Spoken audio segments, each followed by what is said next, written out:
1980년대 초 이후 40년 만에 찾아온 고인플레이션이 진정돼 소비자 물가지수 상승률이 2%에 근접하게 안정화되고 있다. 2024년 반도체 등 수출이 증가했으나 내수 소비 투자가 부진한 한 해였다. 부동산 PF 부실 가능성이 경제의 하방 요인으로 작용한다. 한국은행이 기준 금리를 내리지 못하는 이유는 미국과의 금리 차로 인한 외환 시장의 불안과 자본 유출 가능성 때문이다. 현재 가계부 채 증가와 주택담보대출의 증가세는 경기 부양을 위한 금리 인하를 어렵게 만든다. 한국은행의 고민이 시작된다. 정부는 가계부채 증가를 스트레스 DSR정용으로 막으려고 한다. 자본시장의 선진화가 필요하다. 공정하고 투명한 시장 질서, 자본시장의 접근성 제고, 주주가치를 존중하는 기업 경영이 시급한 과제이다. 코리아 디스카운트 해소를 통한 자본시장이 국민과 기업이 함께 성장하는 장이 되어야 한다. 부동산 PF의 소극적 구조조정은 같은 위기의 재발 가능성을 높인다.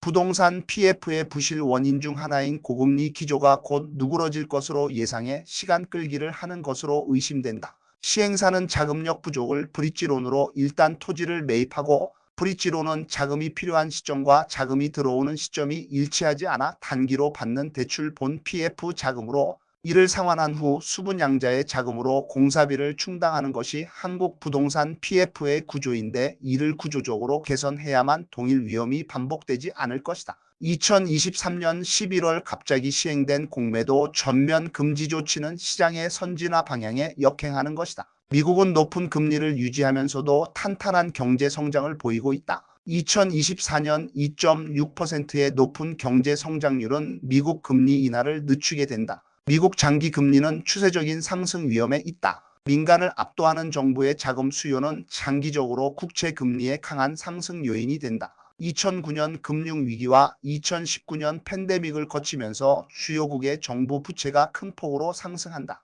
급격한 인플레이션과 금리 상승으로 국가 부채는 막대한 이자 부담을 감당해야만 한다. 정부의 재정 적자와 이자 부담이 기하급수적으로 증가한다. 미국채에 가장 많이 투자한 외국인과 연준은 미 국채의 48%를 보유 중이다. 외국인 수요가 정체되고 연준도 보유량을 줄이는 양적 긴축을 진행 중이다. 2022년 이후 개인들의 채권 투자가 폭발적으로 늘어난다. 금리 민감도가 상대적으로 높은 개인 투자자들은 연준의 금리 인하와 장기 금리가 하락하면 채권을 팔고 차익 실현에 나설 수 있다. 1980년대 이후 장기 금리가 추세적으로 하락한 이유는 전 세계적으로 생산 가능 인구가 증가하면서 자금 수요보다는 공급이 많아서이다. 2009년 연준이 양적 완화 QE를 통해서 장기 채권을 대규모로 매입한다. 채권을 발행해 돈을 빌리려는 사람보다 채권을 사려는 사람이 항상 더 많았다. 장기 금리는 경기가 좋으면 조금 상승하고 경기가 나쁘면 많이 하락해서 추세적으로 하락을 보인다.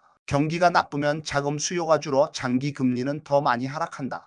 허나 지금 정부는 막대한 자금이 필요하다. 정부는 해외 공급망의 의존도를 낮추기 위한 자국 생산을 위한 리쇼어링, 에너지 전환, 기술 혁신, 공장 설비 등 대규모 투자가 필요하다. 돈이 많이 필요한데 빌려줄 데가 없다. 중앙은행은 채권 보유량을 줄이고 있으며 외국인의 미 국채 수요도 정체되고 있다. 어디서 돈을 마련하나?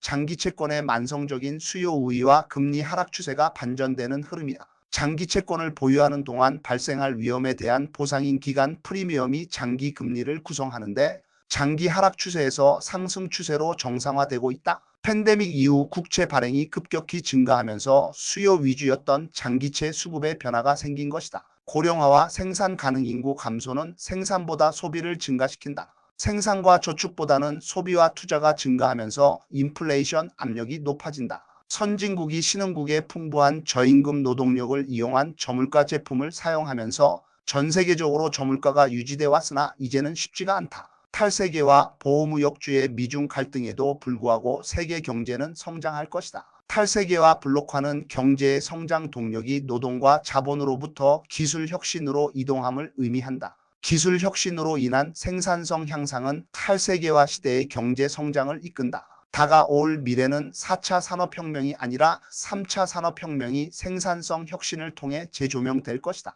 기술혁명은 반드시 에너지혁명을 동반한다.